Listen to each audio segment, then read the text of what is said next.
Welcome back to Yashwant kitchen. ನನಗಿವತ್ತು ಹೋಳಿಗೆ ತಿನ್ನಬೇಕು ಅಂತ ಅನ್ನಿಸ್ತಾ ಇತ್ತು. ಕಾಯಿ ಹೋಳಿಗೆ, ಬೇಳೆ ಹೋಳಿಗೆ ಎಲ್ಲ ತಿಂದು ಬೋರಿಂಗ್ ಆಗಿದೆ. ಇವತ್ತು ಮ್ಯಾಂಗೋ ಹೋಳಿಗೆ ಮಾಡೋಣ ಅಂತ ಅಂದ್ಕೊಂಡಿದ್ದೀನಿ. ಅದನ್ನು ಹೇಗೆ ಮಾಡೋದು ಅಂತ ಈ ವಿಡಿಯೋದಲ್ಲಿ ನೋಡೋಣ, ಜೊತೆಗೆ ಮಾಡ್ಕೊಂಡು ತಿನ್ನೋಣ ಬನ್ನಿ. ಇವಾಗ ಮ್ಯಾಂಗೋ ಹೋಳಿಗೆಗೆ ಫಸ್ಟು ಮ್ಯಾಂಗೋ ತೊಗೊಳ್ಳೋಣ. ಮ್ಯಾಂಗೋ ಕಟ್ ಮಾಡಿ ಅದ್ರ ಪಲ್ಪ್ ಮಾತ್ರ ತೊಗೊಬೇಕು. ನನ್ನ ಹತ್ರ ಮ್ಯಾಂಗೋ ಇಷ್ಟೇ ಇದ್ದಿದ್ದು, ಮ್ಯಾಂಗೋ ಎಲ್ಲ ಖಾಲಿ ಆಗಿಬಿಟ್ಟಿದೆ.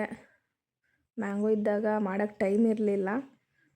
ಇವಾಗ ಎಷ್ಟಿದೆ ಅಷ್ಟರಲ್ಲಿ ಮಾಡ್ತಾಯಿದ್ದೀನಿ. ಈಗ ಅದು ಪಲ್ಪ್ ಮಾತ್ರ ಒಂದು ಜಾರ್ನಲ್ಲಿ ಹಾಕ್ಕೊಳ್ಳೋಣ. ರಸ್ಪುರಿ ಮ್ಯಾಂಗೋ ಘಮ ಘಮ ಅಂತ ಇದೆ. ಇವಾಗ ಅದನ್ನು ನೈಸಾಗಿ ರುಬ್ಕೊಂಬರೋಣ. ನೋಡಿ, ರುಬ್ಬಿದ್ದೀನಿ, ನೈಸಾಗಿ ಬಂದಿದೆ. ಸಾಕು ಇಷ್ಟು, ಈ ಥರ ರುಬ್ಕೊಂಡು ಇಟ್ಕೊಳ್ಳೋಣ. ಇವಾಗ ಕಣ್ಕಾಗಿ ರೆಡಿ ಮಾಡ್ಕೊಳ್ಳೋಣ. ಕಣ್ಕಾಗೆ 1 ಬೌಲ್ ಮೈದಾ, 1 ಬೌಲು ಗೋಧಿ ಹಿಟ್ಟು ತೊಗೊಂಡಿದ್ದೀನಿ. ಬೇಕು ಅಂದರೆ ಬರೀ ಮೈದಾದಲ್ಲಿ ಕೂಡ ಮಾಡ್ಬೋದು, ಇಲ್ಲಾಂದರೆ ಬರೀ ಗೋಧಿ ಹಿಟ್ಟಲ್ಲಿ ಕೂಡ ಮಾಡ್ಬೋದು. ಎರಡರಲ್ಲೂ ಚೆನ್ನಾಗಿರುತ್ತೆ. ನಾನಿಲ್ಲಿ 2 ತೊಗೊಂಡಿದ್ದೀನಿ. 1 ಸ್ಪೂನಷ್ಟು ಚಿರೋಟಿ ರವೆ ಹಾಕ್ಕೊಂಡಿದ್ದೀನಿ. ಸ್ವಲ್ಪ ಉಪ್ಪು ಹಾಕ್ಕೊಂಡಿದ್ದೀನಿ, ಚಿಟಿಕೆಯಷ್ಟು ಉಪ್ಪು. ಅದಕ್ಕೆ ಮ್ಯಾಂಗೋ ರುಬ್ಕೊಂಡು ಇಟ್ಕೊಂಡಿದ್ನಲ್ಲ, ಆ ಮ್ಯಾಂಗೋ ಪಲ್ಪ್ನ ಹಾಕ್ಕೊಳ್ತಾ ಇದ್ದೀನಿ. ಫ್ಲೇವರ್ ಚೆನ್ನಾಗಿರುತ್ತೆ ಕಣ್ಕಾಗೂ ಕೂಡ ಹಾಕ್ಕೊಂಡು ಕಲಿಸ್ಕೊಂಡ್ರೆ. ಅದಕ್ಕೆ ಸ್ವಲ್ಪ ಹಾಲು ಹಾಕ್ಕೊಂಡು ಕಲಿಸ್ಕೊತಾ ಇದ್ದೀನಿ ನಾನು, ನೀರು ಹಾಕ್ತಾಯಿಲ್ಲ. ಸ್ವಲ್ಪನೇ ಹಾಲು ಹಾಕ್ಕೊಂಡು ಮತ್ತು ಈಗ ಒಂದು ಸ್ವಲ್ಪ ಎಣ್ಣೆ ಹಾಕ್ಕೊಳ್ತೀನಿ. ಚೆನ್ನಾಗಿ ಈಗ ನಾದಿಟ್ಕೊಳ್ಳೋಣ. ಮಾಮೂಲಿ ಒಬ್ಬಟ್ಟಿಗೆ ಕಲಿಸ್ಕೊಳ್ಳೋದು ಗೊತ್ತಿರುತ್ತೆ ಅಲ್ವ ಎಲ್ಲರಿಗೂ, ಆ ಥರ ನಾನು ಕಲಸಿ ಇಟ್ಕೊಂಡಿದ್ದೀನಿ. ಕಲರ್ ನೋಡಿ ಎಷ್ಟು ಚೆನ್ನಾಗಿದೆ. ಮ್ಯಾಂಗೋದಲ್ಲೇ ನ್ಯಾಚುರಲ್ ಕಲರ್ ಎಷ್ಟು ಚೆನ್ನಾಗಿರುತ್ತೆ ಅಲ್ಲ. ಈಗ ತೆಂಗಿನಕಾಯಿನ ತೊಗೊಂಡಿದ್ದೀನಿ, ಹಸಿ ತೆಂಗಿನಕಾಯಿನ. ಅದನ್ನು ಹಿಂದೆ ಸಿಪ್ಪೆ ತೊಗೊಳ್ತಾ ಇದ್ದೀನಿ. ಅದು ಸಿಪ್ಪೆ ಹಾಕಿದ್ರೆ ಸ್ವಲ್ಪ ಕಲರು ಚೇಂಜ್ ಆಗಿಬಿಡುತ್ತೆ ಅಲ್ವ, ಅದರಿಂದ ನಾನು ಸಿಪ್ಪೆ ತೊಗೊಳ್ಳೋಣ ಅಂದ್ಕೊಂಡು, ಇದು ಆಪ್ಷನಲ್ಲು, ನಮಗೆ ಬೇಕಾದ್ರೆ ತೊಗೋಬೋದು. ನಾನು ತೆಕ್ಕೋತಾ ಇದ್ದೀನಿ. ಅದನ್ನು ಸಿಪ್ಪೆ ಎಲ್ಲ ತೆಕ್ಕೊಂಡು ಅದನ್ನು ಪೌಡರ್ ಮಾಡ್ಕೊಳ್ಳೋಣ. ಚಾಕುವಿಂದ ತೆಕ್ಕೊಳ್ತಾ ಇದ್ದೀನಿ. ಚಿಕ್ಕದು ಪೀಸ್ ಇದೆ, ಅದರಿಂದ ಚಾಕುವಿಂದ ತೊಗೊಳ್ತಿದ್ದೀನಿ. ದೊಡ್ಡ ಪೀಸ್ ಆದರೆ ಪೀಲರ್ ಬರುತ್ತಲ್ಲ, ಆ ಪೀಲರಲ್ಲಿ ನೀಟಾಗಿ ತೊಕ್ಕೊಬೋದು. ನಾನು ಇದನ್ನು ದೊಡ್ಡ ಪೀಸ್ ಇತ್ತು, ಅದು ಪೀಲರಲ್ಲಿ ತೊಗೊಂಡಿದ್ದೀನಿ. ನೋಡಿ ಎಷ್ಟು ನೀಟಾಗಿ ತೆಗಿಬೋದು ಪೀಲರಲ್ಲಿ. ಇದನ್ನೆಲ್ಲ ಸಿಪ್ಪೆ ತೊಗೊಂಡಿದ್ದಾಯಿತು. ಈಗ ಕಟ್ ಮಾಡ್ಕೊಳ್ಳೋಣ. ಸಣ್ಣದಾಗಿ ಕಟ್ ಮಾಡಿಕೊಂಡು ಮಿಕ್ಸರ್ ಜಾರಲ್ಲಿ ಹಾಕ್ಬಿಟ್ಟು ನುಣ್ಣಗೆ ಪುಡಿ ಮಾಡ್ಕೊಳ್ಳೋಣ. ಅದನ್ನು ಕೂಡ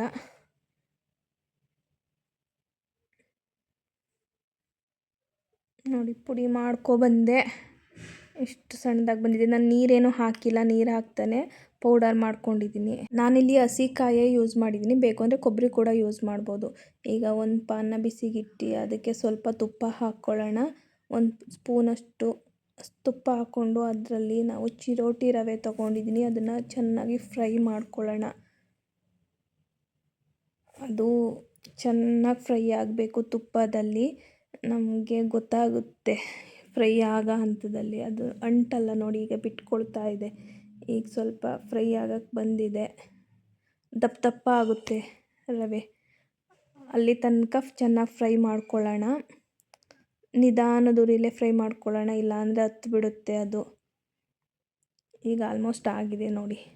ಸ್ವಲ್ಪ ಕಲ್ಲರು ಚೇಂಜ್ ಆಗಿರುತ್ತೆ, ಒಂದು ಸ್ವಲ್ಪ ಕೆಂಪು ಕಲರ್ ಬಂದಂಗೆ ಆಗಿದೆ. ಅಲ್ಲಿ ತನಕ ಚೆನ್ನಾಗಿ ಫ್ರೈ ಮಾಡಿಕೊಂಡು ಈಗ ನಾವು ರುಬ್ಬಿಟ್ಕೊಂಡಿದ್ವಲ್ಲ ಕೋಕೋನಟ್, ಅದನ್ನು ಸೇರಿಸ್ಕೊಳ್ಳೋಣ. ಅದನ್ನು ಸೇರಿಸ್ಕೊಂಡು ಅದನ್ನು ಕೂಡ ಚೆನ್ನಾಗಿ ಫ್ರೈ ಮಾಡ್ಕೊಳ್ಳೋಣ. ಅದ್ರದ್ದು ಹಸಿ ವಾಸನೆ ಎಲ್ಲ ಹೋಗೋ ತನಕ. ಮತ್ತು ಅದನ್ನು ಕೂಡ ಸ್ವಲ್ಪ ತುಪ್ಪದಲ್ಲಿ ಬೇಯಲಿ ಅಲ್ವಾ. ತುಪ್ಪದಲ್ಲಿ ಫ್ರೈ ಆದರೆ ಚೆನ್ನಾಗಿ ಟೇಸ್ಟ್ ಬರುತ್ತೆ.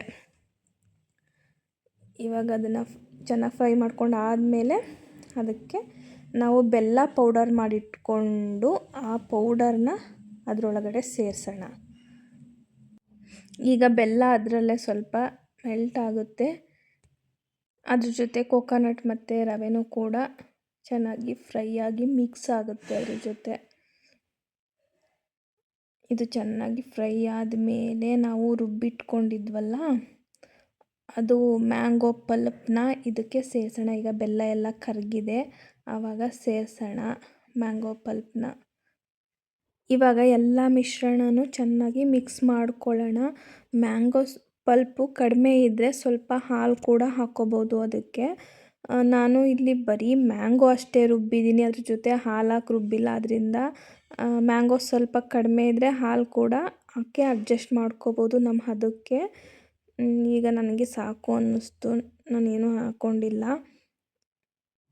ಎಲ್ಲ ಮಿಕ್ಸ್ ಆಗೋ ರೀತಿಯಲ್ಲಿ ಚೆನ್ನಾಗಿ ಮಿಕ್ಸ್ ಮಾಡ್ಕೊಳ್ಳೋಣ. ಎಲ್ಲ ನೀಟಾಗಿ ಮಿಕ್ಸ್ ಆದಮೇಲೆ ಅದಕ್ಕೆ ಸ್ವಲ್ಪ ಕುಟ್ಕೊಂಡು ಇಟ್ಕೊಂಡಿರೋ ಅಂಥ ಏಲಕ್ಕಿ ಪುಡಿನ ಉದುರಿಸೋಣ. ಈಗ ಫೈನಲ್ಲು ಹೂರ್ಣ ರೆಡಿ ಆಯಿತು ಒಬ್ಬಟ್ಟು ಹೋಳ್ಗೆಗೆ. ಈಗ ಸ್ವಲ್ಪ ಅದನ್ನು ತಣ್ಣಗಾಗೋಕ್ಕೆ ಬಿಟ್ಬಿಡೋಣ. ತಣ್ಣಾದಮೇಲೆ ನಮಗೆ ಎಷ್ಟು ದೊಡ್ಡಕ್ಕೆ ಬೇಕು ಅಷ್ಟು ದಪ್ಪ ಉಂಡೆ ಮಾಡ್ಕೊಳ್ಳೋಣ. ದೊಡ್ಡದಾಗಿ ಒಬ್ಬಟ್ಟು ಬೇಕು ಅಂದರೆ ದಪ್ಪ ಉಂಡೆ ಮಾಡ್ಕೊಳ್ಳೋಣ, ಚಿಕ್ಕದಾಗಿ ಒಬ್ಬಟ್ಟು ಬೇಕು ಅಂದರೆ ಚಿಕ್ಕ ಉಂಡೆ ಮಾಡ್ಕೊಳ್ಳೋಣ. ನಾನಿಲ್ಲಿ ಮೀಡಿಯಮಾಗಿ ತೊಗೊಂಡಿದ್ದೀನಿ. ಎಲ್ಲದು ಹಿಂಗೆ ಉಂಡೆ ಮಾಡಿಟ್ಕೊಳ್ಳೋಣ. ನಾನು ಮಾಡಿರೋ ಪ್ರಮಾಣದಲ್ಲಿ 10ರಿಂದ 12 ಒಬ್ಬಟ್ಟಾಗುತ್ತೆ ಮೀಡಿಯಮ್ ಸೈಜಲ್ಲಿ. ಎಲ್ಲನೂ ಉಂಡೆ ಮಾಡಿ ಇಟ್ಕೊಳ್ತಾ ಇದ್ದೀನಿ ಫಸ್ಟೇ. ಇವಾಗ ಉಂಡೆ ಮಾಡ್ಕೊಂಡು ಇಟ್ಕೊಂಡಿದ್ದಾಯಿತು. ಇವಾಗ ತಟ್ಕೊಳ್ಳೋಣ ಒಬ್ಬಟ್ಟು. ಕಣಕನೂ ಚೆನ್ನಾಗಿ ನೆಂದಿದೆ. ಕಣಕ ಚೆನ್ನಾಗಿ ನೆಂದಷ್ಟು ಒಬ್ಬಟ್ಟು ಸಾಫ್ಟಾಗಿ ಉಬ್ಕೊಂಡು ಬರುತ್ತೆ. ಮೊದಲೇ ಕಲಸಿಟ್ಟಿದ್ದೆ. ಸುಮಾರು ಒಂದು 4ರಿಂದ 5 ಅವರ್ ನಮ್ಮ ಕಣಕ ನೆಂದಿದೆ. ಅದರಿಂದ ನಮ್ಮ ಒಬ್ಬಟ್ಟು ಕೂಡ ಚೆನ್ನಾಗಿ ಬರುತ್ತೆ. ಇವಾಗ ಉಂಡೆನ ಕಣಕದೊಳಗಡೆ ಹಾಕಿ ಕ್ಲೋಸ್ ಮಾಡ್ಕೊಳ್ಳೋಣ.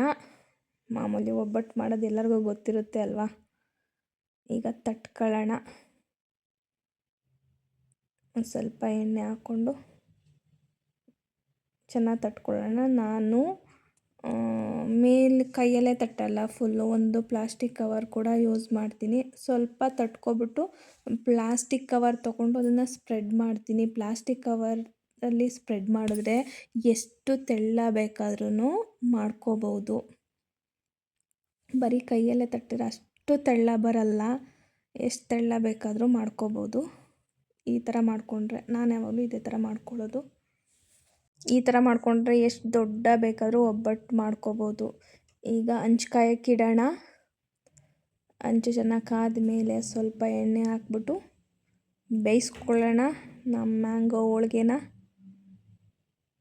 ನೋಡ್ತಿದ್ದೀರಲ್ವ ಎಷ್ಟು ಸಿಂಪಲ್ಲು ಮ್ಯಾಂಗೋ ಹೋಳ್ಗೆ. ನಿಜ ಪರಿಮಳ ಘಮ ಘಮ ಅಂತ ಇದೆ. ಮ್ಯಾಂಗೋ ಎಷ್ಟು ಪರಿಮಳ ಅದೇ ಥರ ಮಾಡಬೇಕಾದ್ರೂ ಕೂಡ ಘಮ ಘಮ ಅಂತ ಇದೆ. ಸ್ವಲ್ಪ ಎಣ್ಣೆ ಹಾಕೋಣ ಅದಕ್ಕೆ. ಅಂಟಲ್ಲ, ಇದು ನೀಟಾಗಿ ಬರುತ್ತೆ. ಆ್ಯಕ್ಚುಲಿ ತುಂಬ ಸಿಂಪಲ್ಲು ಮಾಡೋದು. ಬೇಳೆ ಹೋಳ್ಗೆಗಿಂತನೂ ಸಿಂಪಲ್. ಎಲ್ಲ ಹೋಳ್ಗೆ ಕಂಪೇರ್ ಮಾಡಿದ್ರೆ ಇದೇ ಈಸಿ ಮಾಡೋದಕ್ಕೆ. ಬೇಗ ಕೂಡ ಆಗುತ್ತೆ ಇದು. ನೋಡಿ ಉಪ್ಕೊಂಬರ್ತಾಯಿದೆ, ಚೆನ್ನಾಗಿ ನೆಂದಿತ್ತು ಕಣಕ. ಅದರಿಂದ 2 ಸೈಡು ನೀಟಾಗಿ ಬೇಯಿಸ್ಕೊಳ್ಳೋಣ. ಒಳಗಡೆ ಹೂರ್ಣ ಎಲ್ಲ ಚೆನ್ನಾಗಿ ಬೆಂದಿದೆ.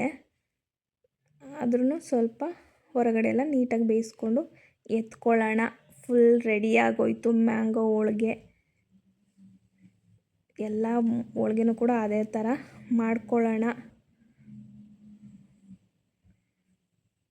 ನಾನು ಎಲ್ಲನೂ ಮಾಡಿಟ್ಬಿಟ್ಟೆ ಒಂದೇ ಸಲ, ಇನ್ನೊಂದು ಸಲ ಏನು ಮಾಡೋದು ಅಂತ. ನೋಡಿದ್ರಿ ಅಲ್ವಾ ಎಷ್ಟು ಸಿಂಪಲ್ ಮ್ಯಾಂಗೋ ಹೋಳ್ಗೆ ಮಾಡೋದು ಅಂತ. ಮ್ಯಾಂಗೋ ಇದ್ದಾಗ ಮಿಸ್ ಮಾಡ್ದೇ ಮ್ಯಾಂಗೋ ಹೋಳ್ಗೆ ಕೂಡ ಮಾಡ್ಕೊಳ್ಳಿ ನೀವು ಕೂಡ ಮನೆಯಲ್ಲಿ. ತುಂಬ ಸಿಂಪಲ್ಲು. ಬೇರೆ ಹೋಳ್ಗೆ ಕಂಪೇರ್ ಮಾಡಿದ್ರೆ ನನಗೆ ಅನಿಸಿದ್ದು ಇದೇ ಈಸಿ ಅಂತ. ಇವಾಗ ಅಡುಗೆ ಕಲಿತಾ ಇರೋರು, ಹೋಳ್ಗೆ ಮಾಡೋಕ್ಕೆ ಬರದೇ ಇರೋರು ಕೂಡ ಈ ಹೋಳ್ಗೆನ ಆರಾಮ್ಸೆ ಟ್ರೈ ಮಾಡಿದ್ರೆ ಪರ್ಫೆಕ್ಟಾಗಿ ಬರುತ್ತೆ. ನೀವು ಕೂಡ ಪರ್ಫೆಕ್ಟಾಗಿ ಹೋಳ್ಗೆ ಮಾಡ್ಬೋದು. ಅಷ್ಟು ಈಸಿ. ಟೇಸ್ಟ್ ಕೂಡ ತುಂಬ ಚೆನ್ನಾಗಿರುತ್ತೆ. ನೋಡ್ಬಿಟ್ಟು ಸುಮ್ಮನೆ ಆಗಿಬಿಡಿ. ನೀವು ಕೂಡ ಮನೆಯಲ್ಲಿ ಇದೇ ರೀತಿ ಮಾಡ್ಕೊಂಡು ತಿನ್ನಿ. ನಾನು ಮಾಡಿದ್ದಂತೂ ನಿಮಗೆ ಕಳ್ಸೋಕ್ಕಾಗಲ್ಲ. ಸೊ ನಾನು ಹೆಂಗೆ ಮಾಡಿದೆ ಅಂತ ನೋಡ್ಕೊಂಡು ಅದೇ ರೀತಿ ನೀವು ಕೂಡ ಮನೆಯಲ್ಲಿ ಮಾಡಿಕೊಂಡು ಟೇಸ್ಟ್ ಮಾಡಿ. ನಿಜವಾಗ್ಲೂ ತುಂಬ ಚೆನ್ನಾಗಿರುತ್ತೆ ಟೇಸ್ಟು. ನೋಡಿದ್ರಿ ಅಲ್ವಾ ನಾನು ಎಷ್ಟು ಸಿಂಪಲ್ಲಾಗಿ ಮ್ಯಾಂಗೋ ಹೋಳ್ಗೆ ಮಾಡಿದೆ ಅಂತ. ನೀವು ಕೂಡ ಮನೆಯಲ್ಲಿ ಇದೇ ರೀತಿ ಮಾಡಿಕೊಂಡು ಟೇಸ್ಟ್ ಮಾಡಿ ಹೇಗಿತ್ತು ಅಂತ ಕಮೆಂಟ್ಸ್ ಮೂಲಕ ತಿಳಿಸಿ.